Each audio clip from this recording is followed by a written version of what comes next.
Senang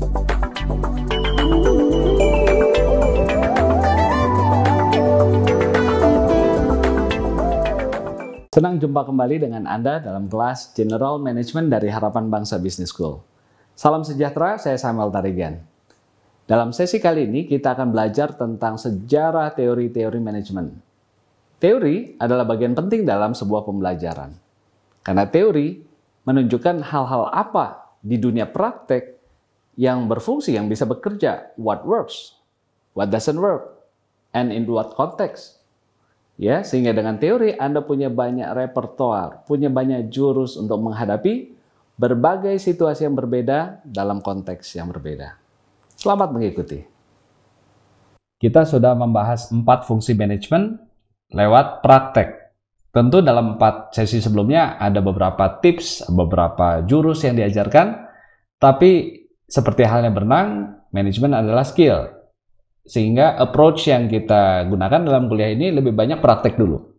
Ya, Anda harus coba dulu planning, organizing, leading, controlling itu seperti apa. Ya, di sini tidak banyak teori, tapi kenyataannya di lapangan seperti apa dan Anda harus menghasilkan apa. Ya, dan setelah ini mungkin Anda timbul pertanyaan pada waktu Anda melakukan planning, kenapa membuat tujuan itu nggak jelas, ya apa ini sudah benar atau belum, ya. Itu akan muncul pertanyaan-pertanyaan demikian dan itu wajar ya. Dan saya harapkan justru seperti itu. Ketika Anda melakukan planning, organizing, leading, controlling, muncul pertanyaan dalam diri Anda. Ini sudah benar belum caranya? Ada cara yang lebih baik nggak melakukannya? Ada cara terbaik nggak melakukannya? Nah, Anda butuh masukan. Nah, masukan itulah teori. Ya, jadi dengan pendekatan praktek, Anda sudah coba dulu, maka Anda lihat. Ya, seperti hal berenang, kenapa nih air keminum, caranya gimana? Nah, Anda akan tanya, ya, dan itulah yang dijawab dengan teori. Tapi sebelum masuk ke teori, kita ulang sekali lagi ya, pada prakteknya, ini yang Anda harus ingat nih, kotak ini yang Anda harus ingat, yang Anda harus lakukan ketika Anda nanti menjadi manajer. Sekali lagi ya, tidak semua dari Anda akan menjadi peneliti, kebanyakan akan bekerja dan menjadi manajer. Nah, pastikan Anda melakukan hanya di slide ini saja, ini tugas Anda, karena banyak yang telah hafal, mungkin setelah membaca banyak referensi, tapi nggak melakukan hal ini, tetap saja menjadi manajer yang gagal. Ya, kita ulangi ya, planning apa? Pertama, membuat tujuan, objectives. Kemudian membuat goals, smart goals, sasaran yang jelas. Membuat program kerja, jadwal kerja, anggaran. Itu bagian planning yang harus Anda hasilkan ya. Kemudian prinsipnya apa? Kalau kita nggak buat rencana artinya pengen gagal. If you fail to plan, ya it means that you plan to fail. Ya, artinya pasti gagal orang nggak buat planning. Ya, kemudian prinsip apa lagi yang Anda harus ingat? Goals must be smart, ya, specific, measurable, ambitious, menantang, realistis dan time bound. Coba Anda ingat ya kotak ini, karena ini bukan sekedar teori, ini betul-betul prakteknya, ini yang Anda harus lakukan nanti. Ya, teori itu lebih banyak menjelaskan bagaimana cara melakukan yang baik. Ya, tetapi kalau Anda nggak ingat apa yang harus dilakukan, ya sama saja. Ya, baik, organizing. Pertama membuat struktur organisasi, betul. Ya, bisa cara fungsional, ya marketing, IT dan sebagainya, SDM, ya itu disebut cara fungsional atau divisional, project, produk, customer, ya proses, ya itu adalah menyusun struktur organisasi. Ya, pertimbangannya tentu tidak hanya kotak-kotaknya berdasarkan apa, tapi juga pertimbangan apa tentang span of control, chain of command, apalagi formalisasinya seperti apa, centralized atau tidak, itu sudah dibahas ya. Coba Anda ingat lagi. Kemudian setelah membuat struktur, Anda harus membuat job specifications, ya, yang isinya job descriptions dan key performance indicator. Uraian tugas dan targetnya. Ya, jadi kalau orang tahu disuruh melakukan 3 hal, dia juga harus tahu target 3 hal itu masing-masing apa. Karena kalau tidak, ya dia lakukan, tapi nggak mencapai target, Anda nggak bisa menyalahkan dia, orang dia juga nggak tahu targetnya. Banyak orang yang membuat job description saja tanpa KPI, ini cara yang keliru. Ya, jadi buat struktur, buat job specifications, isinya apa? Job descriptions dan KPI. Lalu staffing, cari orang yang tepat ya untuk mengisi masing-masing pos. Prinsip utamanya apa? Untuk organizing, The right people at the right place will do the right things. Jadi start with the right people, itu jauh lebih penting ya daripada merumuskan strategi yang sempurna. Lebih baik Anda punya orang-orang yang capable dulu di perusahaan Anda, di organisasi Anda, mereka akan menemukan strategi yang bagus. Ya, intinya itu. Leading pertama melakukan pengarahan, directing, jelaskan ya, anak buah Anda bukan robot yang bisa diprogram, baca email langsung tahu apa yang harus dilakukan hari ini, minggu ini. Anda harus menerjemahkan kegiatan target mingguan, bulanan itu ke dalam kegiatan harian, dan Anda perlu kasih direction kepada anggota tim Anda ya, directing. Kemudian melatih mereka. Kalau mereka belum punya kemampuan, perlu kita develop ya, bisa internal training, external training, hard skill, soft skill, pekalah terhadap kebutuhan anak buah kita. Kemudian motivating, anak buah kita perlu ditingkatkan terus motivasinya ya, mereka tidak selalu dalam keadaan prima, dan kita harus peka bagaimana kita juga harus tahu cara-cara memotivasi orang-orang dengan kebutuhan yang berbeda ya. Kita udah bicara Maslow, ada existence, ada relationship, relatedness, dan growth needs dari seseorang. Ada yang butuh power, affiliation. Nah, coba Anda ingat lagi ya. Itulah bagian manajemen, Anda harus bisa memotivasi. Prinsipnya apa? Achieving target is as important as maintaining relationships ya. Kalau kita hanya kejar target, anak buah kita akan lelah ya, target ya, dan mereka akan burn out sehingga akhirnya justru demotivated. Sebaliknya kalau hanya jaga hubungan, suportif terus, sifat kita sifat hubungan kita tuh lebih suportif terus-menerus tanpa pernah bicara target, Anda juga gagal. Fungsi terakhir controlling, pengendalian. Pertama apa kegiatannya? Mengukur ya pencapaian kinerja dan juga kualitas kerja, performance control and quality control ya, itu bagian dari controlling. Measure performance and quality ya, itu penting. Kemudian buat reward dan punishment supaya ada konsekuensinya, kalau mereka berhasil seperti apa, kalau gagal seperti apa. Dan terakhir, kalau mereka gagal harus dikasih juga solusi, jangan hanya dimarah-marahin. Kamu kenapa nggak mencapai? Coba Anda juga berpikir koreksinya seperti apa ya? Ada cara lain nggak yang bisa dia lakukan supaya jangan gagal lagi? Sebaliknya, kalau dia berhasil, jangan didiamkan. Anda juga harus puji, semangati dia. Ya, kasih reward supaya bisa lebih baik lagi di siklus berikutnya. Prinsip utamanya apa? People will not do things that are not measured atau tidak di reward. Ya, Anda sudah tahu itu. Kalau ujian tidak ada, ya orang belajar asal-asalan. Ya, kalau tidak ada nilai, ya orang juga tidak semangat. Kalau tidak ada apa-apanya buat saya, ya, there's nothing in it for me, orang juga nggak semangat. Ya, ini prinsip-prinsip yang Anda perlu ingat, kegiatan-kegiatan, output-output yang Anda perlu ingat ya. Saya temukan banyak sekali manajer ini pun nggak tahu yang dia harus hasilkan. Ya, prinsipnya pun tidak tahu. Jadi satu lembar ini saja, kalau Anda bawa jadi bekal sebagai manajer, jurusan apapun Anda, ini sudah lumayan. Ya, Anda nggak harus dari jurusan manajemen untuk bisa jadi manajer yang baik. Yang penting Anda bisa melakukan POLC ini dengan baik. Ya, mungkin Anda jurusan matematika, jurusan informatika, jurusan biologi, jurusan apapun, kalau Anda bisa melakukan POLC dengan baik, maka Anda menjadi manajer yang baik. Oke? Nah, saya sudah jelaskan ketika Anda melakukan praktek dalam tugas Anda, tentu bertanya ya, ini sudah benar belum? Nah, itulah yang dijelaskan oleh teori ya, karena teori mengumpulkan data. Apa yang berhasil, apa yang gagal, dan coba menjelaskan kenapa. Itu peran teori. Dan dalam sisa ke depan, beberapa sesi ke depan, saya akan menjelaskan beberapa, tidak semua teori, karena teorinya banyak sekali ya. Nah, peneliti melakukan riset, mengumpulkan data yang berhasil, tidak berhasil, dan mencoba menjelaskan kenapa orang gagal dalam melakukan atau berhasil dalam melakukan POLC ini ya, dan membuat banyak teori. Hari ini saya akan membahas sejarah. Kita akan tur sebentar ya, tur sejarah teori yang begitu banyak. Saya akan buat garis besarnya saja hari ini ya, history. Dan dalam beberapa minggu ke depan kita akan membahas beberapa teori yang menurut saya paling penting Anda ketahui dan paling applicable, bisa diterapkan. Satu, teori organizational behavior, perilaku organisasi. Kemudian kepemimpinan, budaya, dan pengambilan keputusan. Ini semua bagian-bagian yang mau tidak mau sebagai manajer Anda harus hadapi dan Anda harus bisa melakukan fungsi PLC ini dengan baik, dan akan lebih baik kalau Anda punya teori-teori ini. Itu pengalaman saya, ini beberapa yang sangat penting ya. Nah, hari ini kita akan belajar lebih banyak ya, karena hari ini history ya, lebih secara garis besar dulu. Nah, harapannya setelah Anda punya pengetahuan teori, Anda punya repertoar, jurus-jurus, ya, sehingga Anda punya banyak amunisi, punya banyak jurus kalau menghadapi situasi A, pakai cara ini, situasi B, cara ini, situasi C, cara ini. Jadi tidak seperti preman pasar ya, saya katakan, yang hanya punya satu jurus berdasarkan pengalaman dia, kalau mukul gini caranya, karena memang lawannya hanya ada yang seperti itu.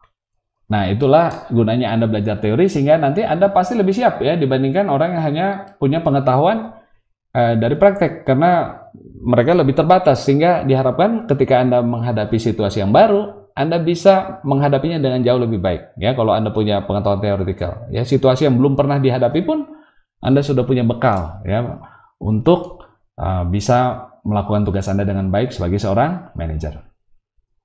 Nah, kita akan tur singkat hari ini ya, berbagai teori yang sebenarnya mengalami perkembangan. Dia tidak statis ya, seperti halnya semua ilmu pengetahuan itu tidak statis tapi bertambah terus. Nah, oleh karena itu setelah sesi ini, penjelasan tentang tur singkat dari berbagai jenis teori sepanjang zaman ini, nomor satu, harapan saya Anda bisa jelaskan dulu hubungan praktek dengan teori manajemen. Ya, kenapa Anda perlu praktek? Kenapa Anda perlu teori? Ya, bagaimana mungkin Anda belajar teori tapi nggak pernah dipraktekkan? Ya, dan kenapa Anda perlu teori waktu Anda mau praktek? Nah, itu jelaskan. Kedua, Anda bisa menjelaskan, memberikan contoh pendekatan klasik ya, ada beberapa pendekatan, nanti Anda akan lihat. Kemudian pendekatan kuantitatif ya, berkembang lagi pendekatan behavioral atau perilaku, dan pendekatan kekinian yaitu contemporary ya. Ini ada banyak pendekatan, minimum 4 ini Anda bisa ceritakan contoh-contohnya ya. Jadi nanti coba setelah akhir sesi ini Anda kembali ke tujuan ini tercapai nggak, Anda bisa nggak menjelaskan ya. Pendekatan klasik, kuantitatif, behavioral, dan kontemporer. Sebutkan contoh-contohnya. Oke? Kita akan mulai dengan yang pertama, hubungan praktek dan teori. Saya akan jelaskan ya. Teori manajemen tidak dimulai dari lab. Ya, ini tidak ada seperti teknik kimia, Anda campur-campur sesuatu lalu keluar katalis, keluar sebuah bahan baku yang baru yang bisa dipakai untuk kebutuhan industri. Tapi lebih pada kita mengamati apa yang ada di lapangan, lalu kita rumuskan penjelasannya, dan kalau bisa membuat prediksi dan menjadi sebuah preskripsi ya, sebuah resep apa yang harus dilakukan kalau situasinya seperti apa. Jadi selalu dimulai dari praktek ya, bukan dari lab. Nah, praktek itu apa? Praktek itu kenyataan sesungguhnya, realitas. Itu betul-betul apa adanya di lapangan seperti itu. Itulah yang disebut praktek. Ya, jadi bukan penyederhanaan, tapi ini adalah data sesungguhnya, ini adalah kenyataan sesungguhnya. Kemudian orang yang melakukan praktek mendapat ilmu dari mana? Ya, mereka sebagian memang sekolah, seperti mungkin Anda, sehingga mereka punya yang disebut formal teoris. Mereka baca buku, mungkin nggak harus jurusan manajemen, tapi baca buku yang berdasarkan riset. Jadi mereka punya pengetahuan teoretikal yang formal, yang berdasarkan pendekatan saintifik. Kemudian mereka juga punya non-formal teoris, ya, dari papanya, dari pamannya, dari pengalaman dia sendiri, dari temannya. Ada banyak teori-teori ya yang tanpa mereka sadari itu adalah teori. Jadi mungkin pernah dengar ya, ada orang tua ngomong ke anaknya, kamu nih banyak teori nih, ya, lihat papa aja dah, kalau jualan tuh mesti gini, jangan pakai hanya banyak baca-baca, ini gini loh caranya. Nah, sebenarnya tanpa disadari, orang tersebut sedang berteori bahwa cara dia yang paling bagus. Itu teorinya dia kan. Apakah terbukti di situasi lain itu akan berhasil? Jadi banyak orang berteori tanpa sadar, ya, dia sedang berteori dan mengecilkan teori lain, ya. Jadi apakah itu salah? Caranya papa itu belum tentu. Bisa jadi cara papanya itu cara terbaik, cara jualan ya, cara jualan menghadapi klien harus begini caranya. Kamu jangan banyak baca buku teori aja deh. Lihat papa nih, gini caranya. Bisa jadi caranya itu bagus, ya. Tapi mungkin kita belum tahu apa bisa dipakai di banyak tempat, apa bisa dipakai untuk produk lain, ya. Jadi keterbatasannya kita belum buktikan, belum kita temukan. Ya, dan bisa saja itu belum diteliti dan mungkin perlu diteliti menjadi teori baru. Apa yang ditemukan papanya itu mungkin sesuatu yang berharga sekali dan perlu diteliti. Ya, tapi itu tetap merupakan sebuah teori yang disebut non formal sebelum dibuktikan secara ilmiah. Dua-duanya perlu. Formal teoris, non formal teoris Anda perlu kalau Anda jadi manajer. Jadi jangan batasi ya, saya hanya mau baca pendekatan saintifik. Ya nggak cukup karena banyak yang belum diteliti. Ada banyak triks, cara-cara jurus yang belum diteliti, belum dirumuskan. Jadi senang belajar intinya, ya dari mana saja, dari orang tua, dari guru Anda, dari dosen, dari pengusaha yang Anda temukan, dari acara-acara CEO Talks, ya teori-teori dia dengarkan saja dulu, bisa jadi itu bisa dipakai. Ya jangan langsung dibilang wah itu non scientific, nggak seperti itu pendekatannya. Menjadi manajer terbuka untuk belajar. Ya tapi kalau Anda dengar sesuatu yang belum terbukti, Anda tahu mungkin itu berhasil di konteksnya dia, di konteks saya belum tentu. Ya itu sikap yang bijak dalam belajar ya, dalam meningkatkan kompetensi Anda sebagai seorang manajer. Jadi Anda perlu dua-duanya ya, formal and non formal. Intuisi salah nggak? Tidak. Trial and error juga nggak salah, tapi itu semua banyak menghasilkan yang non formal teoris ya. Jadi saya merasa nih kayaknya harus gini deh. Nah, coba perhatikan perasaan dia itu betul nggak? Ada hasilnya nggak? Intuisi dia itu benar nggak? Kalau ada orang yang intuisinya selalu benar, Anda perhatikan itu betul-betul jangan-jangan dia punya sesuatu yang Anda perlu pelajari dari dia. Meskipun susah ya kalau yang namanya intuisi mungkin datang dari pengalaman yang panjang, yang mungkin dia tidak bisa ungkapkan. Kenapa dia bisa tahu sesuatu sebelum terjadi? Ya, jadi saya mau sampaikan sesuatu buat Anda calon manajer yang bukan akademisi, mungkin ya sebagian dari Anda pasti mau mempraktikkan ini. Ya, Anda perlu belajar dari banyak source, bahkan dari yang paling sederhana pun, mungkin dari orang-orang yang sangat sederhana, mungkin nggak schooling, dia nggak sekolah, tapi dia punya sesuatu, punyalah sikap bahwa ide bagus, pengetahuan bagus itu bisa datang dari siapa saja. Ya. Good ideas can come from anybody. Itu coba direnungkan dan dijadikan sikap ya. Anda menjadi orang yang suka belajar, terbuka terhadap siapa saja, mengamati. Oh ini bagus nih. Nah, apalagi pengetahuan di praktek biasanya non-codified, tidak terstruktur. Artinya belum dikelompok-kelompokkan menjadi definisi tertentu. Ya, ini masalah leadership kalau kayak gini namanya. Ya, ada yang bilang itu masalah motivasi, padahal itu leadership. Nah, orang punya banyak istilah, istilahnya itu disebutnya non-codified. Jadi belum ada kesepakatan tentang definisinya, belum ditulis dengan rapi, ya, belum distrukturkan pengetahuannya. Non-codified itu tidak ada kode codified ya, belum disebutkan pengelompokannya, nggak ada strukturnya. Ini bicara leadership kah, teori motivasi kah, marketing kah, ya belum rapi, ya. Kemudian di praktek itu pengetahuannya banyak sekali yang tacit, tidak tertulis. Pokoknya kamu ikut aja deh saya meeting, kamu lihat caranya. Ya saya kalau jualan gini. Itu mahal, pengetahuannya mahal.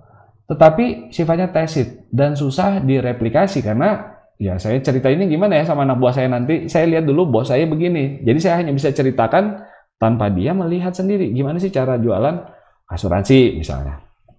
Ya. Nah itu sebutnya tacit. Tacit artinya tidak tertulis. Akibatnya ya lebih lama belajarnya ya karena Anda harus mengamati. Oh gitu caranya. Kemudian apa lagi? Sifatnya di praktek itu pengetahuannya terbatas spesifik. Jadi kalau Anda belajar industri otomotif, pengetahuan Anda itu mungkin tidak terlalu bisa semuanya dipakai ya di industri sawit misalnya atau di perbankan.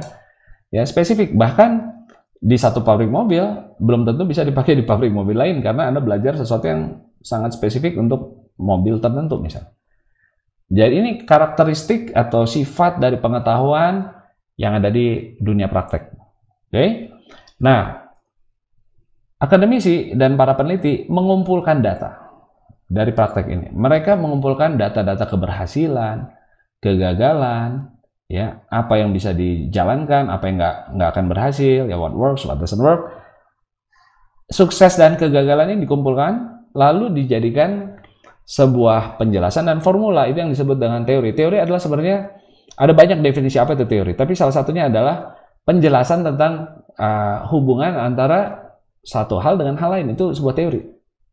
Ya, kenapa yang satu itu menjadi demikian, akibat yang satunya lagi, ya. Efek satu hal terhadap efek yang lain. Itulah yang disebut teori. Kalau saya lakukan sesuatu, ini akan terjadi seperti ini.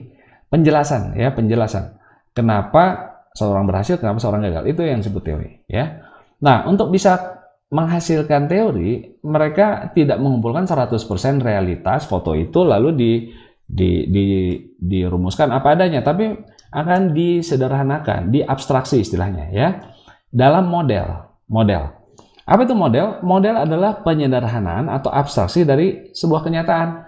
Kalau Anda mau lihat gambar pantai, ya, lalu Anda bilang, oh, gambar pantai harus ada lautnya, harus ada ombaknya, ya, kemudian ada pasirnya. Sebenarnya Anda sedang melakukan abstraksi.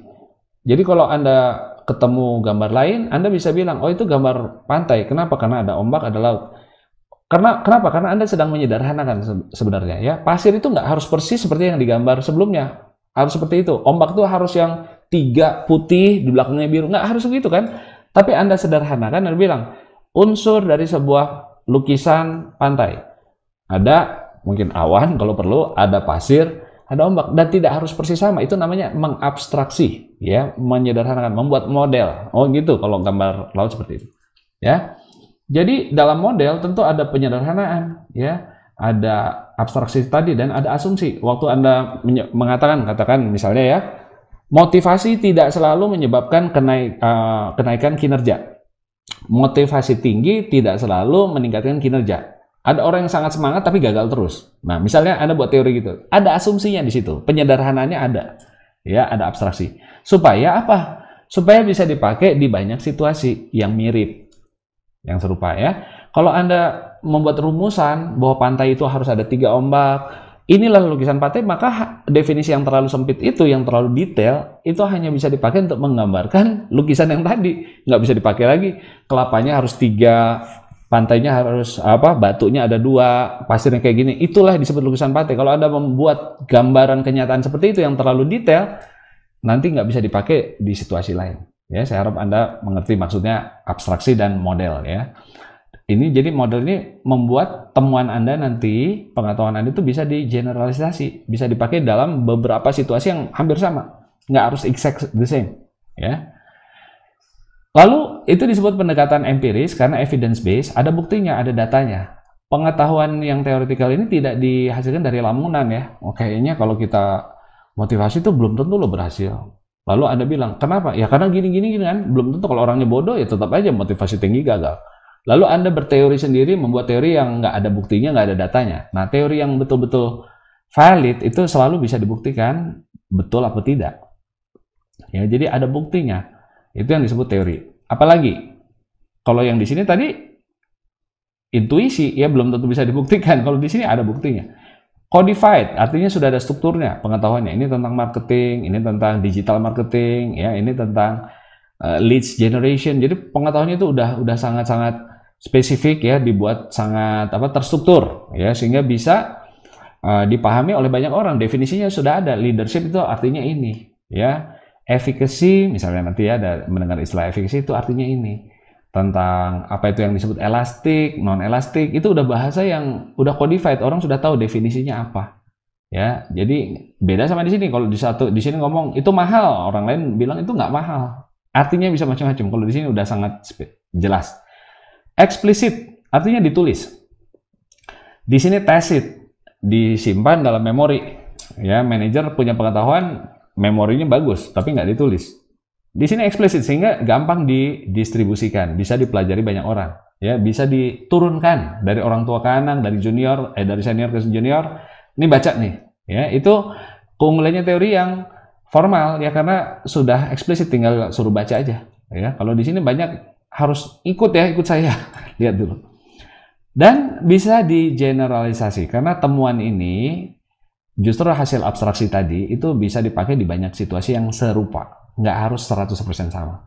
Dan dia akan tahu kalau menghadapi orang yang kurang lebih katakan di level bawah, dia sangat butuh kebutuhan fisik. Teori mengatakan dia masih ada di bawah kebutuhan fisiologis. Penuhilah kebutuhan itu sebelum Anda nawarkan tentang esteem, tentang yang lain-lain.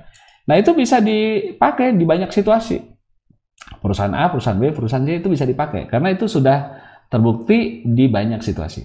Ya, nah itulah teori. Ya, sifat pengetahuan yang dihasilkan teori. Beda sama di sini. Ini realitas kenyataan, ini abstraksi, ini model. Ya, model itu adalah gambaran kenyataan. Model gambaran yang lebih sederhana dari kenyataan. Itu yang disebut model, ya. Nah, sudah jelas ya bedanya. Nah, jadi setelah kita punya teori-teori, itu apa yang disumbangkan kepada praktek? Pertama adalah penjelasan. Kenapa itu terjadi? Kenapa sebuah hal terjadi? Itu disebutnya penjelasan. Kenapa motivasinya nggak meningkatkan kinerjanya? Ada sebuah penjelasan, explanation. Nah, kemudian tidak hanya explanation, tapi juga menghasilkan prediction. Apa yang akan terjadi? Nah, kalau saya lakukan sesuatu, apa dampaknya nanti? Anda bisa predik. Ya, kalau saya naikkan harga, apakah penjualan akan naik atau turun? Itu bisa dipredik. Anda bisa memprediksi akan naik berapa persen, turun berapa persen.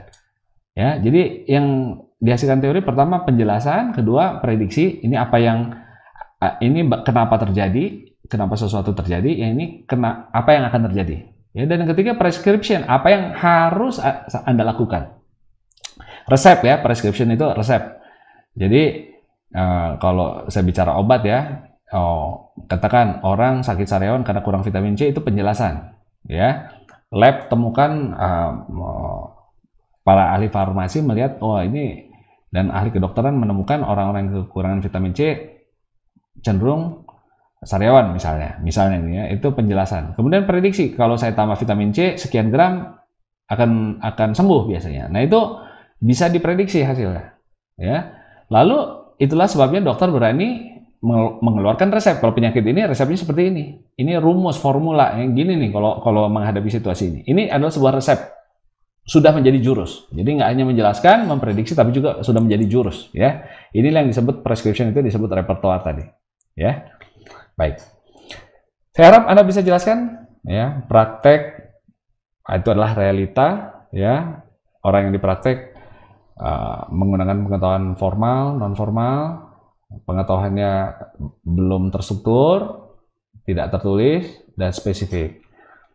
Nah, praktek ini menyumbangkan data kepada peneliti, ya, dunia akademik. Nah, data yang berhasil, tidak berhasil, diolah, disederhanakan menjadi model, kemudian mereka menghasilkan kesimpulan-kesimpulan, ya, berdasarkan bukti, dan itu dibuat terstruktur, codified, tertulis, dan bisa dipakai dalam lebih banyak situasi. Bisa di generalize dalam batas-batas tertentu, ya. Kemudian teori akan menyumbangkan penjelasan, prediksi, dan juga prescription, ya. Seperti itu. Baik, kita akan tur singkat teori manajemen ya sepanjang waktu, karena manajemen itu bukan bidang yang statis, ya. Berkembang seiring dengan perubahan masyarakat. Karena dia melihat praktek kan, mengamati praktek. Jadi kalau zaman dulu hanya ada pertanian, ya pengetahuannya tentang pertanian. Tapi kalau kemudian bertumbuh dengan adanya industri manufaktur, teorinya juga berkembang lagi ya untuk industri manufaktur. Kemudian kalau kemudian ada teknologi komputer, maka ilmu manajemen pun bertambah teorinya ya, teori yang menyangkut efek komputer terhadap dunia manajemen. Nah, sekarang ini sudah revolusi industri keempat ya, di mana semua komputer terhubung, manusia terhubung, sehingga perilaku bisnis orang, ya, perilaku marketing, ya, dunia keuangan itu berubah drastis. Dan itu sebabnya teori juga nggak bisa statis, karena perilaku orangnya juga berubah. Teknologi yang dipakai berubah. Ya, jadi kalau ditanya kenapa teori manajemen berubah, ya karena masyarakat berubah. Objek penelitiannya kan praktek di lapangan. Ya, karena itu berubah, maka teorinya juga berkembang. Kita akan lihat ya. Ada beberapa tahapan perubahan teori manajemen. Di awal-awalnya yang kita kenal itu tokohnya namanya Adam Smith ya. Dia bicara tentang division of labor. Pembagian tugas ya, pembagian fungsi dalam sebuah ekonomi. Jangan semuanya mengerjakan semua ya. Petani ya beternak juga, kemudian melakukan semua hal sendiri. Ya, dia mengatakan ekonomi itu jauh lebih baik kalau semua punya spesialisasi ya. Ketika itu terjadinya di tahun 1700-an, teori itu mulai keluar di awal-awalnya. Pada waktu terjadi revolusi industri. Jadi ada perubahan di masyarakat, keluarlah teori baru gitu. Ya. revolusi industri ini terjadi karena apa? Di tahun 1700-an karena ditemukan mesin uap ya. Nah, mesin uap ini menyebabkan mekanisasi di dunia pertanian sehingga hasil produksi menjadi banyak. Jauh lebih efisien kalau seorang punya mesin khusus untuk jagung, satu khusus untuk gandum ya dan sebagainya, sehingga keluar teorinya dia lebih bagus kalau ada spesialisasi supaya bisa fokus dan bisa menghasilkan efisiensi yang tinggi, produktivitas yang tinggi. Kalau masing-masing punya bidang keahlian, ya, memanfaatkan mesin-mesin yang baru saat itu dihasilkan. Nah, ini teori-teori di awal terjadi karena revolusi industri, mekanisasi di masyarakat ya, di mana ditemukan mesin uap. Dulu semua sebelum itu kan masih melakukan secara manual. Nah, kemudian berkembang menjadi pendekatan-pendekatan yang klasik. Ya, ada scientific management, kemudian general administrative. Ya, dua ini termasuk pendekatan klasik. Ya, artinya ini sampai sekarang pun masih banyak dipakai teori mereka. Ya, kayak lagu klasik sampai sekarang kan masih didengarkan ya. Nah, scientific ini pendekatan ilmiah. Nah, general administrative ini lebih pada pendekatan yang sifatnya memberikan resep ya. Jadi one best way of doing things. Kayak gini loh, resepnya kalau jadi manajer seperti ini, A, B, C, D, E ya. Lebih pada apa ya namanya, seperti rules, seperti aturan ya. Kalau jadi manajer harus gini. Yang disebut administratif tentu ini bukan administrasi admin tata usaha gitu, bukan ya. Ya seperti apa, catatan gitu. Administratif itu artinya pengelolaan ya. Jadi kalau administration itu bayangkan artinya pengelolaan ya. Management adalah administration ya. Ini saya harap Anda juga nggak bingung artinya, karena istilah ini beberapa orang bingung ya. Saya pernah ketemu orang yang mungkin karena memang bukan sekolah di bidang ini, dia lihat gelar saya ya, Master of Business Administration. Pak, Bapak ahli admin ya? Ya, saya sulit juga menjelaskan ya. Maksud saya itu manajemen ya, administration itu manajemen. Oke? Itu pendekatan klasik berkembang menjadi pendekatan kuantitatif. Kita akan lihat ya. Dengan setelah pendekatan saintifik ditemukan, wah, beberapa bisa diselesaikan masalah manajemen dengan pendekatan kuantitatif. Kemudian ditemukan ternyata pendekatan yang rumus-rumus ini, artinya di sini ada formula ya, one best way, kemudian pendekatan kuantitatif tidak cukup. Ya karena apa? Banyak hasilnya tidak sesuai kenyataan, tergantung manusianya. Karena kita berhubungan dengan manusia, manajer itu berhubungan dengan manusia. Sehingga pendekatan behavioral atau perilaku, pendekatan yang memperhatikan perilaku manusia ini menjadi tema ya, menjadi bidang yang diteliti untuk menjelaskan kenapa pendekatan yang klasik maupun kuantitatif ini nggak selalu bisa menjadi jawaban.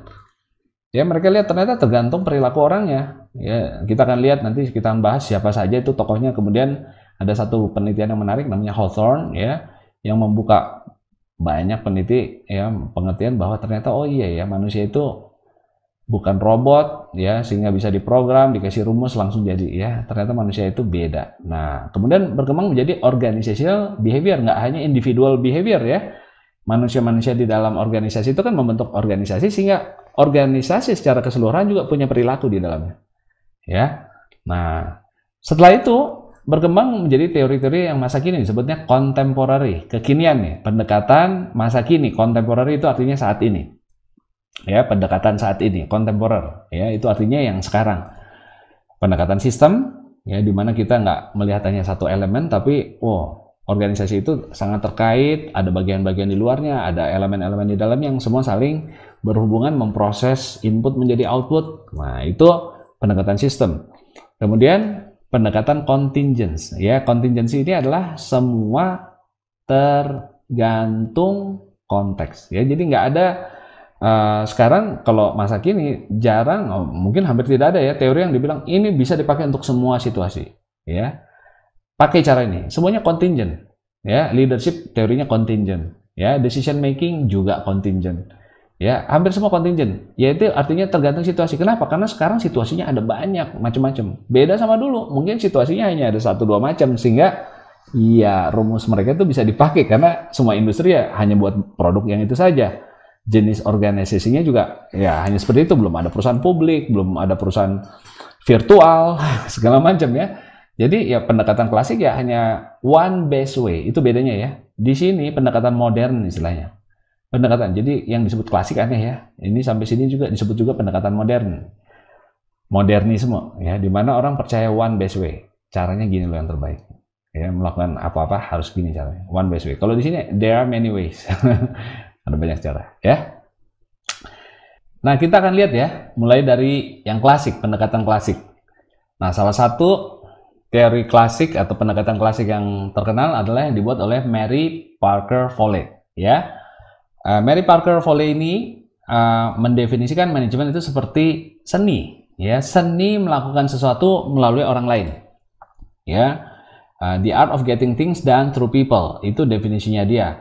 Dialah yang memulai tentang pentingnya sebuah proses yang nggak hanya dari atas ke bawah, tapi lateral. Lateral itu yang sejajar ya, tidak vertikal tapi lebih horizontal ya, dari teman ke teman, dari rekan kerja ke rekan kerja. Penting dalam sebuah organisasi itu jangan hanya ada dari atasan ke bawahan, tapi juga yang sesama fungsi. Itu sebabnya nanti saran dia itu tentang organisasi akhirnya berkembang menjadi matriks. Kalau Anda lihat matriks kan fungsi-fungsi sejenis berkumpul, kemudian ada lagi proyek-proyek yang menjadi koordinasi di tingkat horizontal dan ada juga yang di vertikal ya, Anda sudah lihat. Nah, itu dia yang pertama mengajukan pentingnya proses horizontal. Kemudian dia juga menekankan pentingnya authority of expertise ya. Jadi dulu sebelum ini ada Max Weber ya, sangkatan dia ini juga sangat terkenal yang membuat tipologi dari otoritas ya. Masih ingat power seseorang berasal dari mana? Pertama, Max Weber itu bilang dari rational legal ya. Jadi karena jabatan yang sah, yang resmi ya, namanya juga direktur keuangan, maka dia boleh memutuskan hal keuangan. Dia punya power melakukan hal-hal yang terkait keuangan. Nah, itu rational legal. Kemudian ada juga tradisional karena dia memang keturunan seseorang yang harus berkuasa di situ ya. Kalau raja ya, anak raja, pangeran ya, jelas dia punya otoritas, punya power. Kalau direktur dari sebuah perusahaan adalah anak yang punya, ya dia secara tradisional sudah punya otoritas di sana.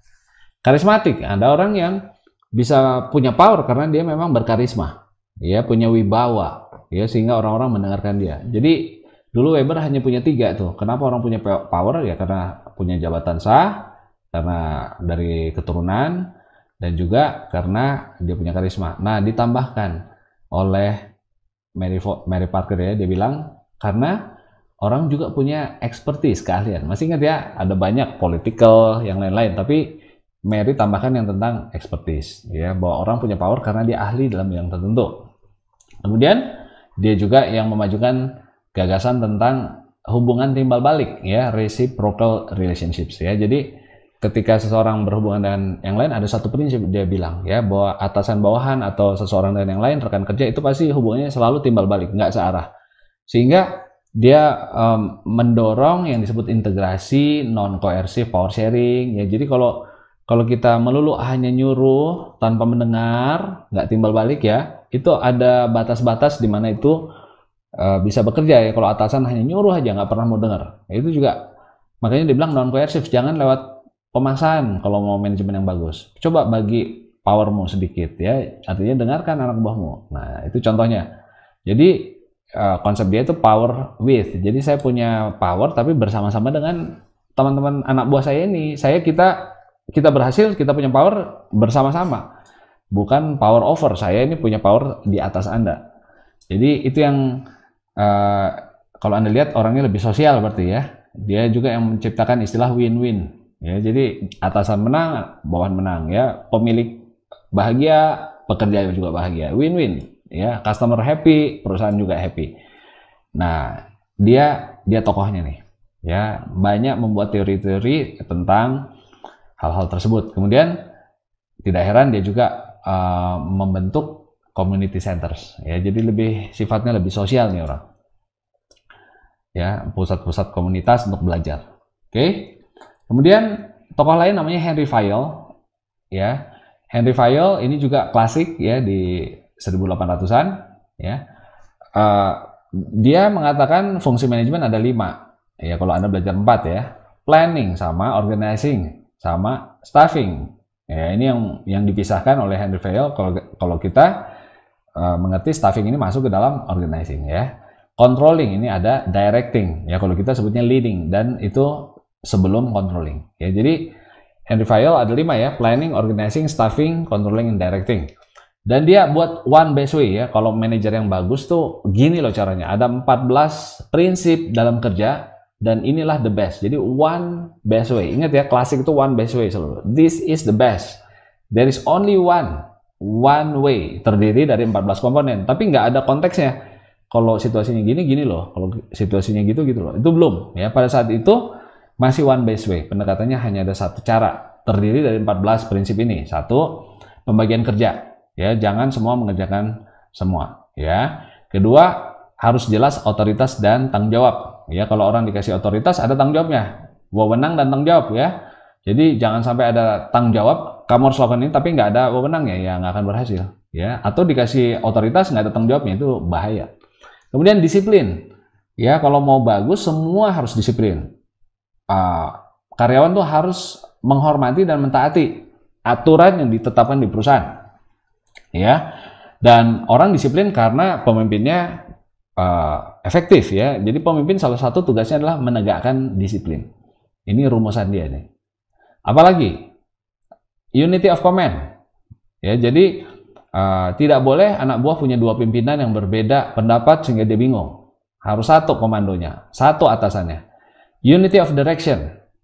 Jadi kalau ada satu unit, divisi marketing, pastikan arahnya sama. Jangan yang satu disuruh ke kiri, satu suruh ke kanan. Walaupun pemimpinnya satu, Anda nyuruh satu ke kiri, satu ke kanan, ini berantakan. Ya, jadi ini agak beda. Satu unity of command, kesamaan, hanya punya satu pimpinan. Kalau di sini kesamaan arah dari seluruh unit atau bahkan di seluruh organisasi punya target yang sama. Apalagi nomor 6, subordination. Ya, bahwa setiap karyawan atau satu kelompok itu harus kepentingannya di bawah dari kepentingan yang lebih banyak. Ya, kepentingan bersama lebih penting daripada kepentingan pribadi. Ketujuh, remunerasi, gaji ya. Semua karyawan harus digaji secara adil, fair ya, untuk jasa mereka. Prinsipnya begitu, kasih yang wajar dan adil. Kedelapan, sentralisasi ya, bahwa itu juga harus ditentukan yang mana yang boleh dibagi. Jangan sampai manajer tidak mengatur dengan jelas keputusan mana yang boleh diambil karyawan, ya, mana yang manajer harus putuskan, sejauh mana sentralisasinya. Prinsip berikut, scalar chain ya, ini bahwa otoritas itu makin berkembang ya, kayak piramid ya, skalar. Jadi rantainya dari 1, di bawahnya ada berapa orang, di bawahnya lagi berapa orang, di bawahnya lagi berapa orang ya. Itu harus jelas semua ya, garisnya kemana, anak buah siapa, setiap bagian harus jelas siapa bosnya, dan bosnya harus jelas siapa anak buahnya. Dan jalur komunikasinya juga harus jelas lewat struktur yang digambarkan dalam scalar chain tadi. Order ya.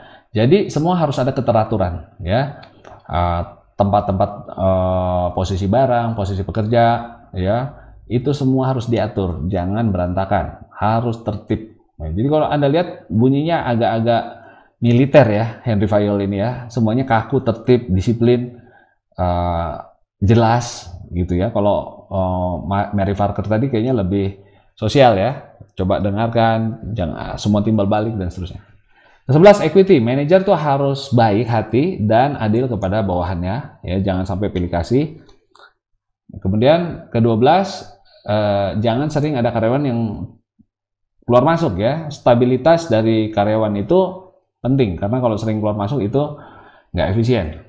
Kemudian inisiatif. Karyawan harus juga dikasih kesempatan untuk berinisiatif ya, jangan semuanya juga diatur dari pusat. Kasih sebagian pekerjaan yang dimana dia boleh berinisiatif untuk memulai satu pekerjaan ya. Dan esprit de corps ya, ini artinya team spirit is very important, betul-betul militer nih kayaknya Henry Fayol ya. Kita harus punya satu kesatuan. Ini adalah sebuah divisi, sebuah seperti sebuah pasukan tentara yang harus bersatu ya, yang punya kesamaan spirit, kesamaan arah, aturan yang jelas. Nah, itu rumusan the best way of management versinya Henry Fayol. Masih one best way ya. Oke, menarik ya. itu rumusan dia. Taylor itu adalah pendekatan saintifik ya. Jadi dia scientific management, masih di klasikal. Ya, Anda ingat ya, di sini ada general administratif. Tadi Fayol, Mary Parker Foley, Weber itu termasuk pendekatan general administratif. Masih ingat ya, ada 2 bullet point di sini. Nah, ini contoh dari yang saintifik. Termasuk klasik juga, yaitu Frederick Taylor. Dia berikan 4 prinsip scientific management. Nomor 1, jangan pakai guideline yang nggak jelas ya. Tapi Anda kasih panduan itu dasarnya apa? Jangan menurut rule of thumb. Rule of thumb itu ya perasaan atau kebiasaan, ya kebiasaan, lebih tepat disebut kebiasaan. Ganti kebiasaan-kebiasaan kerja itu dengan cara-cara yang dipelajari dulu secara ilmiah, ya bukan hanya karena biasanya gitu. Kemudian secara saintifik pilih, latih setiap karyawan, ya. Jadi jangan biarkan mereka belajar sendiri, nanti salah. Ya, dia sangat percaya bahwa ada satu cara kerja yang bagus dan tugas manajer adalah melatih setiap karyawan mengikuti cara yang saintifik tadi. Kemudian kasih instruksi yang detail, awasi dengan ketat ya setiap karyawan supaya hasilnya baik. Jadi nomor 1, cara kerja itu harus saintifik. Nomor 2, latih juga secara saintifik ya. Kemudian ketiga, kasih instruksi yang detail ya. Dan terakhir, bagilah kerja secara adil ya antara manajer dengan karyawannya ya, jadi cukup adil. Lalu manajer bisa menerapkan scientific management principles to planning the work and workers actually perform the task. Jadi bagian manajer adalah planningnya, memikirkan secara saintifik ini harusnya gimana sih ya, bagi tugasnya ini supaya yang satu nggak lebih berat daripada yang lain ya, supaya nggak terjadi bottleneck ya dalam rantai produksi, karena di sini butuh 1 jam, di sini hanya 12 menit, 15 menit, maka jumlah orang di sini harus, yang di kanannya harus lebih banyak untuk bisa ngejar yang di sini. Itu tugas manajer ya, membuat planning, perencanaan, dan karyawan dilatih untuk menjadi pelaksana. Oke, jadi 4 prinsip saintifiknya apa tadi ya? Metode kerja harus ilmiah. 2, karyawan juga harus dilatih untuk mengikuti metode ilmiah itu, jangan belajar sendiri. Ketiga, instruksi pekerjaannya harus jelas, pengawasan harus ketat, dan terakhir, bagi tugas mereka pelaksana, Anda yang memikirkan sebagai manajer harus apa yang mereka harus kerjakan ya. Pendekatan klasik seperti itu ya, one best way. Kemudian kita masuk ke kuantitatif ya. Jadi pembuat teori kuantitatif ini banyak memakai statistik, model-model optimalisasi, kemudian model informasi, simulasi komputer ya untuk memecahkan masalah manajerial. Ya, sampai sekarang juga masih banyak dipakai dan bahkan semakin banyak ya, karena kemampuan komputasi ini semakin canggih. Ada banyak pekerjaan yang bisa dilakukan komputer dengan jauh lebih baik. Ya, kalau menghitung, melihat pola, melihat korelasi, memprediksi, komputer sekarang sangat bagus. Ya, kalau melihat apakah seorang nasabah layak diberikan kredit apa tidak, kredit scoring, mungkin komputer bisa melakukannya lebih bagus daripada judgement seorang manajer ya. Jadi ini sampai hari ini masih dipakai ya, dan bahkan semakin banyak karena ada kemampuan komputasi yang lebih baik sehingga bisa meniru kemampuan manusia, yaitu artificial intelligence, kecerdasan buatan. Saya membaca beberapa jurnal terakhir yang untuk pricing itu bisa menggunakan teknik neural network ya, yang sangat kekinian sekarang ya, artificial intelligence, big data itu juga tersedia, sehingga ada banyak hal-hal yang dulu belum bisa dilakukan manajer sekarang tersedia. Dengan adanya komputer yang bagus, Anda bisa menganalisa perilaku orang dengan jauh lebih baik, memprediksi dan memberikan rekomendasi ya, preskripsi yang tepat. Baik, ini contoh pendekatan kuantitatif yang klasik ya, linear programming. Mungkin Anda pernah di SMA, saya harap masih ingat ya. Kalau Anda mau membuat produk, katakan di sini X dan Y ya. Ini katakan kue keju, ini kue coklat. Berapa yang harus saya produksi ya? Z adalah fungsi objektifnya ya. Profit, saya ingin memaksimalkan profit. Nah, kita anggap fungsi Z. Ini kue keju profitnya 4, kue coklat profitnya 3, maka keuntungan total 4X tambah 3Y. Nah, Lalu saya lihat constraint-nya apa, bahan bakunya ada batasnya, jadi saya nggak bisa bikin semaunya, sebanyak-banyaknya X atau sebanyak-banyaknya Y, nggak bisa, karena ini sudah ada batasan. Ya, saya punya pilihan, nggak bikin apa-apa, atau di sini kita cari sudut-sudutnya, karena ini adalah sebuah persamaan garis yang seperti ini ya. Kita tinggal geser ke sana, masih ingat ya? Mudah-mudahan Anda ingat ya. Wah, kalau E dapat profit berapa? Kalau di B berapa profitnya? Di C berapa? Dan akhirnya ketemu yang paling ujung ke sana itu yang paling optimum ya, karena itu maksimalisasi dari fungsi ini ya, fungsi objektifnya. Mungkin Anda masih ingat ya, saya harap Anda pernah melakukan ini. Kalau tidak ya mungkin nanti di mata kuliah lain, Operation Research, salah satu topiknya adalah programa linear atau linear programming ya. Ini sederhana karena kita membuat satu fungsi yang tidak eksponensial ya, tapi hanya linear dan bisa beberapa variabel, dan sudah banyak software yang bisa optimalisasi ini. Kita banyak menggunakan di Excel pun ada menggunakan solver ya. Jadi ada hal-hal yang memang memerlukan, mengharuskan Anda menguasai hal-hal kuantitatif, metode kuantitatif.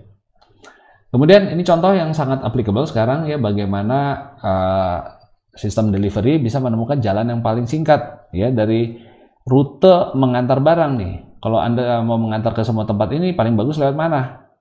Ya, nah itu juga bisa menggunakan linear programming. Ya, nah, sekarang saya percaya ini Anda bisa melihat contohnya banyak sekali. Zaman saya dulu, saya belum pernah melihat ya ada Google Map. Waktu saya belajar ini, algoritma ini belum pernah ada Google Map pada saat itu. Jadi nggak kebayang gimana sih jalan-jalan itu bisa dihitung panjangnya, kemacetannya, ya karena belum ada. Jadi pendekatan ini dulu lebih banyak teoretikal. Ya, secara konseptual bisa dibayangkan rutenya, tapi kenyataannya mana ada sih yang tahu lokasi mobil di mana, panjang jalan sini ke sini berapa, dari sini ke sini berapa, karena dulu belum ada GPS, belum ada digital map. Tapi hari ini sekarang jadiin lagi. Jadi kalau Anda mau tahu ini linear programming dan juga shortest route ini yang sudah dari tahun 50-an, 60-an dibikin orang solusinya. Tetapi belum ada datanya, belum ada kemampuan komputasi yang secepat di HP Anda sekarang. Sehingga ini belum banyak dipakai. Hari ini sangat dipakai. Ya, coba Anda lihat cara tercepat, pengen cepat ke kantor lewat apa? Ya, saya di luar negeri malah lebih canggih lagi ya. Bisa gabungan, kalau naik kendaraan umum, bis, kereta, digabung dengan ferry. Saya mau ke kantor di Hong Kong pakai apa? Dia bisa rekomendasi, jalan ke sini, naik bis, kemudian naik MRT, kemudian naik kapal, ferry misalnya. Wah, itu luar biasa ya. Jadi ini sangat terpakai sekarang justru. Ya, walaupun kalau dilihat dari peta ini sudah agak lama ini ya, bukan yang terakhir. Nah, sekarang berkembang banyak yang baru di pendekatan kuantitatif. Nah, saya akan memberikan video tentang big data. Ya, dengan banyaknya data yang tersedia sekarang, manajer bisa mengambil keputusan yang jauh lebih baik dibandingkan manajer zaman dulu ya, di mana mereka menggunakan hanya intuisi dan perasaan karena tidak punya akses terhadap informasi yang begitu banyak. Ya, big data mengandung banyak jenis informasi. Data terstruktur seperti tabel, form, data tidak terstruktur seperti Twitter Anda, posting di Facebook, video yang Anda posting, itu semua bisa dianalisis untuk melihat perilaku konsumen, untuk melihat perilaku manusia, dan akhirnya bisa dipakai untuk pengambilan keputusan.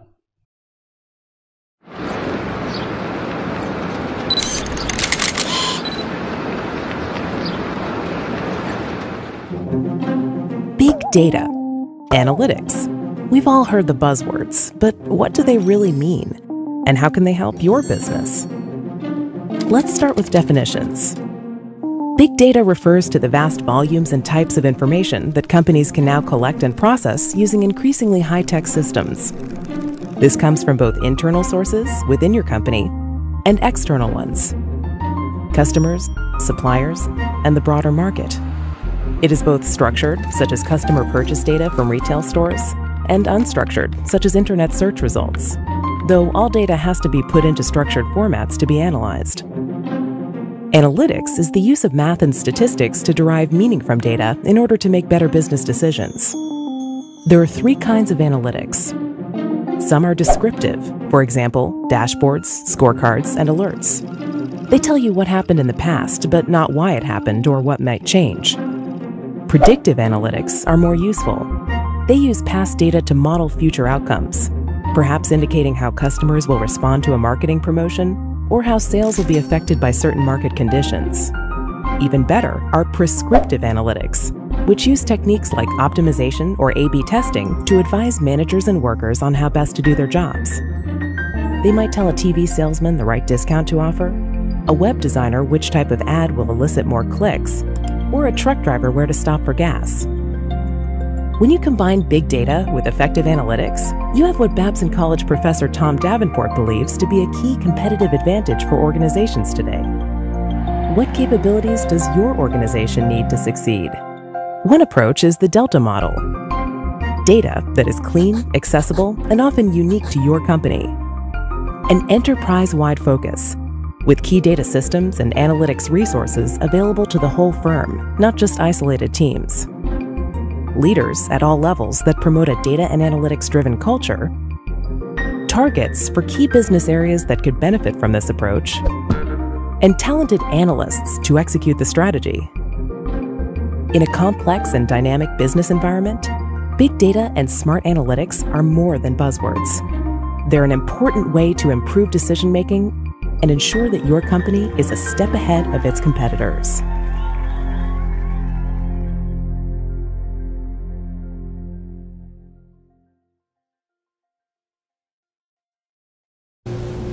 Hi, and welcome to another edition of Strategic Business Insights. Today we're going to talk about big data and exactly what it is. Let's define big data for people who aren't familiar with it, okay? It starts with one progression, okay? This is an important place to start. Historically, data was being generated and accumulated by workers. In other words, employees of companies were entering data into computer systems, okay? But then things evolved to the internet, and now users could generate their own data. Okay, so think about websites like Facebook. Okay, so all these users are signing up and they're entering the data themselves. Okay, that's a scalable, that's larger than the first by orders of magnitude. In other words, we're talking about scalability here. It's scaled up from just employees entering the data to users entering their own data. Okay, so all of a sudden the amount of data being accumulated was way higher than it was historically. Well, now there's even a third level in this progression because now machines are accumulating data. Okay, the buildings in all of our cities are full of monitors that are monitoring humidity and temperature and electricity usage. There's smart meters on our homes that are measuring the amount of energy that our homes are creating. There's satellites around the earth that are monitoring the earth 24 hours a day, taking pictures, accumulating data. Well, once machines are accumulating data, that's orders of magnitude higher than users. Okay, so there's a progression from employees generating data to users generating data to machines generating data, right? So, and we're at the machine stage, so there is colossal amounts of data being generated, okay? Now, how has that changed things? Well, back in the good old days, people used to use relational databases to process through data, okay? And we don't need to worry about what that is, but essentially, there's, again, a major shift that's taken place. In the good old days, we used to take the data and bring it to the processor, right, the CPU, the computer chip, to process the data, okay? But now there's so much data that it overwhelms the CPU. Okay, it can't do the processing because there's too much data. So now what are people doing is they're bringing multiple processors and bringing it to the data. So in other words, you might have a whole row of servers, and each server has some small component of the whole data set. And you put a processor in each one individually. It's called parallel processing, okay? So now the data is being processed in a whole bunch of different places, parallel at the same time. So before, data was being brought to the processor. Now, processors are being brought to the data to process. And what is that? It's scalably larger. In the first case, you bring the data to one CPU. But now you can bring an infinite number of CPUs to an infinite number of individual servers. Okay, parallel processing, it's scalably larger. So now the data has grown scalably larger, orders of magnitude higher, and now we have a way to process which is scalably higher as well. Okay, so that's the technological shift. Okay, now let's talk about some of the technologies that are allowing this to happen, and there's two that I want to mention here. One is called Hadoop. Right? What's Hadoop? Well, Hadoop is an open source platform.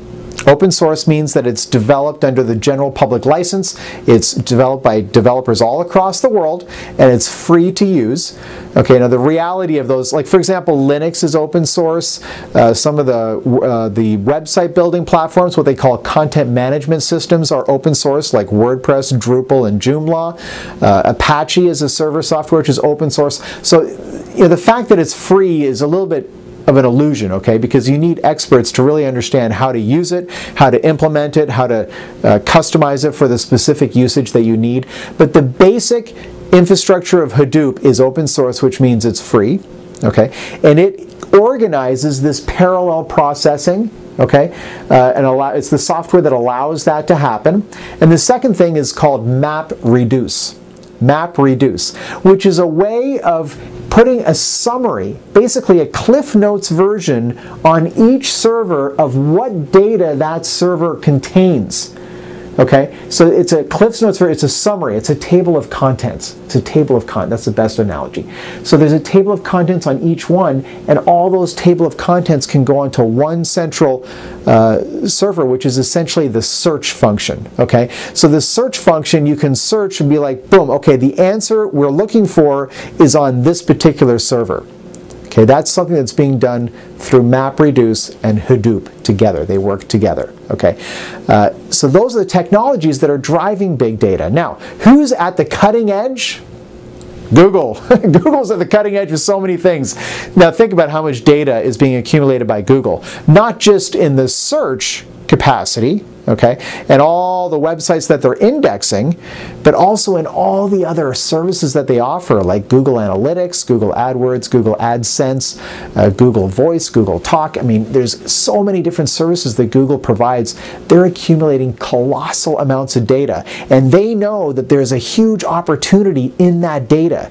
There are hidden wants and needs in that data that they can get into and develop algorithms providing profitable services that they can sell.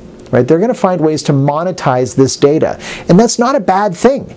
Right? That's not a bad thing. The bottom line is that services and business in general is going to become far more intuitive in the years to come because of data and how people are processing this data. So this is all a good thing. It's going to make our world even better and a lot more fun to be a part of. But this is a summary to give you an idea of what big data is. The data accumulation has scaled up. Our ability to process the data has scaled up, and now companies like Google and many others are using these processes together to discover unbelievable insights that's hidden inside all of that data. I hope that this video has helped you understand it a little bit better, get your head around what big data is, and maybe allow you to speak a little bit more intelligently on the topic when it comes up in your world. Thanks for watching this video. My name is Patrick, reminding you to think bigger about your business. Think bigger about your life. Nah, Anda telah lihat tentang video Big Data, dan ciri dari zaman Big Data atau ciri dari Big Data itu seperti ini. Ada 4V ya. Satu, volume yang sangat besar, scale of datanya itu banyak. Kemudian forms of data bermacam-macam, variety. Kemudian veracity, datanya itu belum tentu bisa dipegang, ya agak meragukan. Kemudian velocity, yaitu datanya cepat sekali bertambah. Velocity itu kecepatan ya. Itu ciri Big Data. Nah, volume, sekarang kita ngomong bukan lagi megabyte ya, tapi udah terabyte, bahkan petabyte. Kemudian rekornya begitu banyak, ada transaksi file, transaction data yang begitu banyak. Ini kalau Anda lihat, bayangkan data yang menyimpan pelanggan, satu pelanggan aja di BCA misalnya, itu datanya ada berapa ya, ada belasan juta pelanggan, puluhan juta pelanggan, dengan masing-masing melakukan transaksi sehari, itu ada berapa besar tabelnya. Filenya. Jadi volume itu datanya banyak, transaksinya banyak. Itu yang harus digunakan oleh manajer dalam mengambil keputusan. Jadi sekarang IT itu jadi sangat-sangat krusial.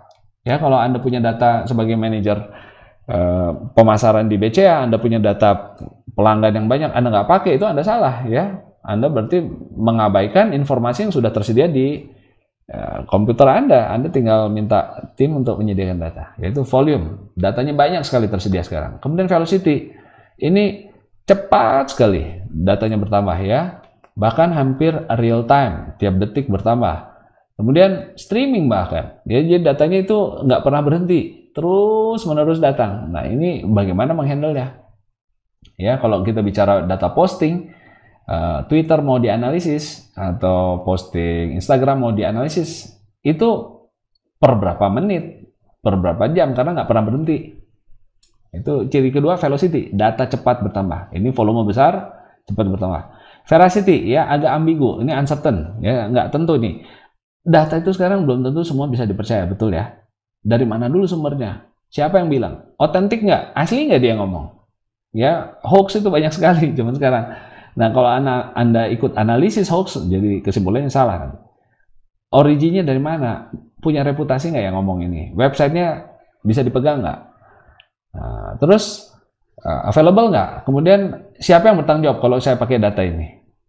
Akuntabilitasnya seperti apa? Siapa yang akan bertanggung jawab? Oke, itu data memang sah, bisa dipakai. Nah, veracity, ya, ada banyak ketidakpastian tentang data.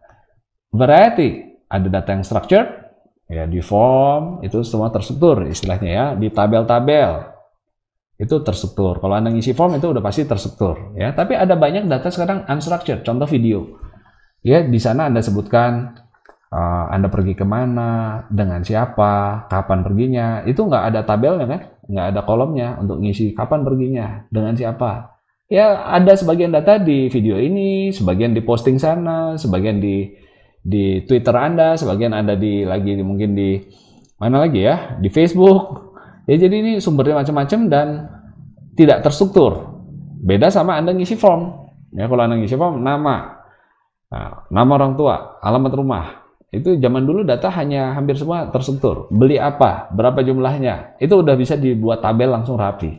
Tapi hari ini tidak, data itu ada yang terstruktur, ada banyak juga yang tidak terstruktur. Multifaktor, ya, jelas variabelnya banyak sekali, dan probabilistik, ya, datanya banyak yang maybe, karena ketika Anda lihat data itu Anda harus melihat sekarang tren, ya, lebih pada tren daripada exact seperti apa. Nah, itu Anda akan lihat variasi data, volume data, kecepatan data, dan keabsahan data. Ini semua harus diperhatikan karena zaman big data ini semua berbeda dengan zaman dulu di mana kita menggunakan small data, ya, little data. Small data itu nggak seperti itu ya. Ketika komputasi di tahun 80-an sederhana dunia, ya, pokoknya hanya nyatet pelanggan, datanya juga mungkin transaksinya nggak terlalu banyak seperti sekarang, dan seterusnya. Oke, ada banyak pemainnya big data, Anda mesti juga mengetahui ya. Jadi ini sebuah industri sendiri untuk mensupport perusahaan-perusahaan bisa mengolah data yang besar. Ada vertical apps, long data apps, wah, ini lihat ad media apps, ini semua software business intelligence. Ini di kampus kita diajarkan ya, ada Oracle, Hyperion, SAP, ini software yang sangat terkenal, Cognos, IBM. Nah, ini bahkan di ITHB pun kita ajarkan beberapa dari ini ya. Nah, ini adalah bagian-bagian yang penting dalam menghadapi dunia yang penuh dengan big data. Analytics, Tableau, ini juga sebuah perangkat analytics ya, visualisasi data. SIS, ini banyak ya, kalau Anda lihat ini nama-nama yang mungkin masih asing buat banyak dari Anda, tapi Anda akan melihat ini menjadi tren. Kalau Anda kerja di perusahaan besar, inilah yang dipakai untuk mensupport bisnis besar zaman sekarang. Tanpa infrastruktur, tanpa sistem pengolahan informasi yang canggih, nggak bisa bersaing. Ya, perusahaan-perusahaan besar itu sekarang pakai begitu banyak nih teknologi supaya bisa bersaing dengan perusahaan lain, ya. Nah, kenapa? Karena ada banyak data, kalau nggak dipakai ya Anda nggak jadi cerdas, nggak tahu customer itu maunya apa. Ya, jadi itu pendekatan kuantitatif ini hari ini menjadi semakin relevan, menjadi semakin penting, ya. Dan Anda perlu belajar, ya. Jangan bilang, wah, saya nggak suka belajar matematika, makanya saya belajar jadi manajemen aja. Itu pendekatan yang salah sekarang, karena manajemen sekarang justru harus bisa kuantitatif, ya. Baik, sekarang kita masuk ke era berikut di mana orang melihat bahwa tidak semua ini menjawab semua masalah ya, pendekatan kuantitatif, teorinya administratifnya Weber, Fayol, apalagi tadi yang klasik ya, Mary Parker itu nggak selalu menjawab. Maka dilihat manusia itu penting untuk diteliti, perilaku manusia, pendekatan perilaku ya, behavioral. Nah, salah satu subjeknya disebut organizational behavior ya. Jadi itu adalah studi atau sebuah penelitian tentang perilaku manusia, tindakan-tindakan manusia. Ya, siapa saja yang menjadi tokoh-tokoh pengembangan teori di bidang OB? Ada Robert Owen, Hugo, ya termasuk juga Mary Parker Foley. Itu sebenarnya di awal-awal sudah memberi indikasi ini penting untuk diteliti. Ya, ingat ya, tadi Mary Parker itu kan bicara lateral, bicara tentang pentingnya win-win. Jadi dia sudah mengenali sebenarnya manusia itu unsur penting dalam organisasi, ya. Tetapi mereka masih semua, ya, percaya bahwa manusia itu adalah aset terpenting dalam organisasi dan harus diperlakukan seperti itu, ya. Mereka semua ini sama temanya, ya, people, ya. Dan tapi saat itu belum berkembang teorinya. Kita akan lihat di zaman behavioral ini teori-teorinya seperti apa, agak berbeda dengan yang dulu-dulu ya. Nah, kita lihat ya contoh ya, ini cikal bakalnya nih, ini belum masuk ke behavioral sesungguhnya ya. Ini Chester Barnes itu bilang di tahun 30-an ya, manajer itu harus melihat organisasi itu sebagai social system ya. Kemudian kata-kata kuncinya dia harus menstimulasi karyawan supaya mau maksimal kerjanya. Jadi ini motivasi ini. Udah bicara people, teori-teori dia itu people. Robert Owen ya, kalau kita meningkatkan uang yang kita habiskan untuk meningkatkan kemampuan karyawan itu adalah investasi yang bagus ya. Lagi-lagi people. Hugo ya, ini di awal-awal tahun 1900 dia bilang industri itu, orang-orang industri itu kita harus pahami proses psikologisnya. Ya, apa yang membuat mereka semangat, apa yang membuat mereka nggak semangat. Secara psikologis kita harus melakukan studi ilmiah ya untuk mempelajari psikologi industri. Ya, jadi nggak hanya sekedar psikologi klinik, tapi juga untuk industri, perilaku organisasi.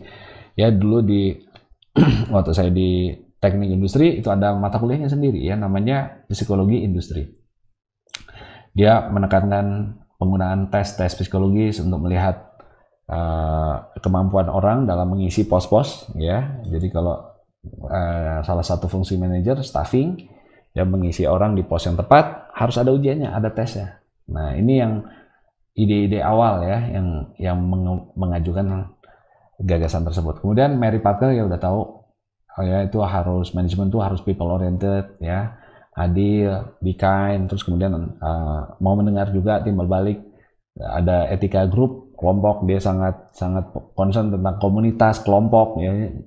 Itu bukan individu yang bergerak sendiri ya, ini kita harus perhatikan secara kolektif. Nah, ini orang-orang yang pertama menaruh dasar-dasar penelitian tentang behavioral approach ya.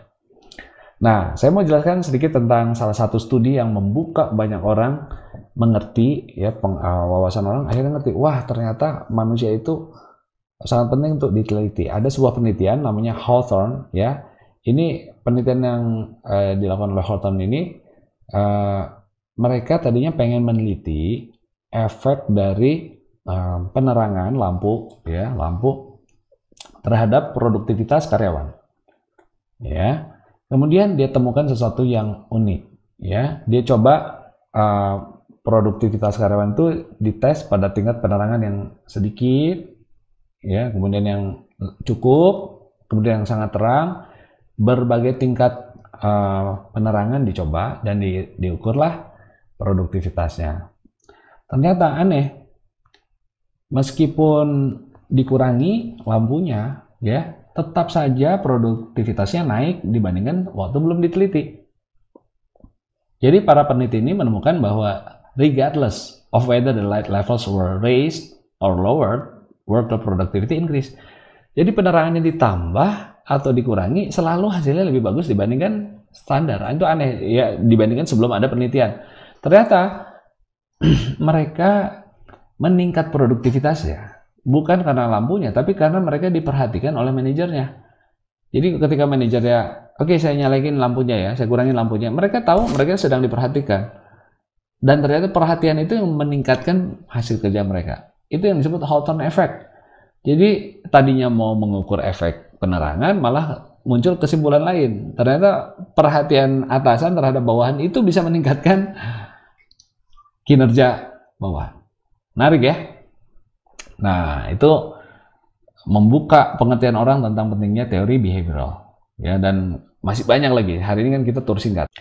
Nah, kemudian kita akan masuk ke teori kontemporer yang zaman sekarang, ya, di mana salah satunya adalah pendekatan sistem, ya, di mana organisasi itu memproses input, ya, melalui berbagai sistem elemen-elemen yang terhubung di dalam untuk menghasilkan output, ya, dan itu mempengaruhi lingkungan, ya. Jadi itu sebuah pendekatan untuk menolong manajer melihat bahwa ada interaksi, ya, di dalam dan dengan lingkungan, ya. Itu manajer melalui teori ini bisa melihat bahwa organisasi itu tidak jalan sendiri, tapi juga dia selalu berinteraksi dengan lingkungannya di luarnya, ya, dengan masyarakat, dengan konsumen, dengan kompetitor, dengan pemerintah, dengan sumber daya yang ada, itu semua saling terkait. Ini pendekatan sistem namanya.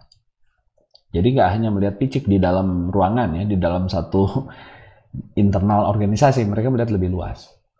Nah, jadi dilihat seperti ini ya, organisasi itu mengolah input bahan baku, ada inputnya itu ada juga tenaga manusia, modal, teknologi, informasi, lalu mereka bekerja untuk mentransformasi bahan baku, employee-nya bekerja, manajemen juga bekerja, mengatur, teknologi dan metode kerja juga digunakan, ya, untuk mentransformasi bahan baku tadi menjadi output, produk, jasa, hasil keuangan, informasi, ya, dan ini berinteraksi dalam lingkungan, dan output ini akan memberi feedback lagi kepada input ini, ya. Jadi kalau Anda berhasil di sini menghasilkan sesuatu yang menjawab, maka di sini akan dapat feedback lagi yang juga positif. Ya, kalau Anda punya financial result, maka modal Anda bertambah. Ya, kalau Anda gagal terus menjawab kebutuhan konsumen, maka hasil keuangan Anda, ekonomis Anda juga nggak baik, sehingga nggak bisa invest lagi dan kalah bersaing. Jadi melihatnya itu sebagai open system, ya, yang tidak terisolasi. Ya, organisasi itu nggak pernah bergerak sendiri. Itu teori berdasarkan pendekatan sistem. Nah, ini Anda sudah beberapa kali mendengar, ya, di kontemporer tidak hanya sistem tapi juga kontingensi, di mana semuanya tergantung, ya, bahwa organisasi itu berbeda-beda, situasinya beda, dan membutuhkan penanganan yang berbeda, ya. Jadi tidak ada satu aturan yang universal yang terlalu menyederhanakan, istilahnya simplistik, ya. Pokoknya pakai cara ini beres deh, nggak ada itu, ya. Hari ini orang menyadari organisasi itu situasinya beda-beda, caranya harus unik, harus ada beberapa cara untuk menghadapi situasi yang berbeda. Itu intinya, jangan pakai satu rumus untuk semuanya, ya. Jadi manajer tuh harus menilai situasinya, look at their situation, determine, ya, menentukan that if this is the way my situation is, then this is the best way for me to manage. Jadi ada if-nya, nggak hanya this is the best way, ya, seperti di klasikal atau di kuantitatif itu hanya ada satu cara, ya. Tapi sekarang orang melihat if this is the situation, then caranya A. If situation is different, then cara B. If situation beda, pakai cara C. Ya, itu kontingensi, itu kekinian. Ya, zaman sekarang orang menganut itu. Nah, ini contohnya, ya. Yang disebut situational leadership. Kepemimpinan itu harus tergantung situasinya, ya. Masih ingat, ya? Ada yang pemimpin itu sangat instruktif, ada yang kurang detail, ya. Di sini semakin tidak memberikan instruksi. Kemudian ada yang sifatnya dia memperhatikan hubungan, ya, fokus on relation, sportif, ada yang tidak, ya. Jadi ini fokus task and relation, masih ingat, ya, mencapai target, task, dan menjaga hubungan itu sama penting, ya. Tapi artinya dua-duanya harus diperhatikan, bukan artinya porsinya sama, ya. Saya memperhatikan fokus pada task dan relation selalu sama, tidak, tergantung situasinya. Nah, jadi tidak selalu 50-50, pokoknya task 50%, relation 50%, nggak begitu. Lihat nih gambarnya, ya. Kalau ini masih ingat ya, yang kemarin Hershey Blanket seperti ini juga kan. Jadi ada saatnya saya memberikan instruksi, telling, ada saatnya saya memberi selling, meyakinkan, ada saatnya saya participating, consulting ya, mendengarkan dia juga, ada saatnya saya delegating. Ya. Kemudian tim saya juga di sini masih forming, kalau timnya baru lebih cocok pakai cara telling. Kalau mereka lagi cari-cari gagasan, masih pada belum yakin, masih pada berantem soal gagasannya, yakinkan mereka. Di sini udah mulai membuat norma-norma yang berlaku dalam grup. Ya, di sini tinggal kerja, udah nggak diurus lagi ya, orang-orangnya udah bisa delegasi. Nah, ini yang disebut dengan situational leadership sebagai salah satu contoh yang saya berikan untuk menggambarkan pendekatan contingency. Ya, di mana semuanya tergantung situasinya. Demikian yang bisa saya sampaikan. Ya, saya harap Anda memiliki gambaran tentang pentingnya teori. Ya, dan pentingnya juga mempraktekkan teori supaya Anda bisa menjadi manajer yang efektif, ya. Dan perhatikan situasi terus berkembang, teori manajemen juga tidak statis, akan terus bertambah. Jadi artinya Anda harus terus belajar kalau tidak mau ketinggalan. Semangat belajar, sukses buat Anda.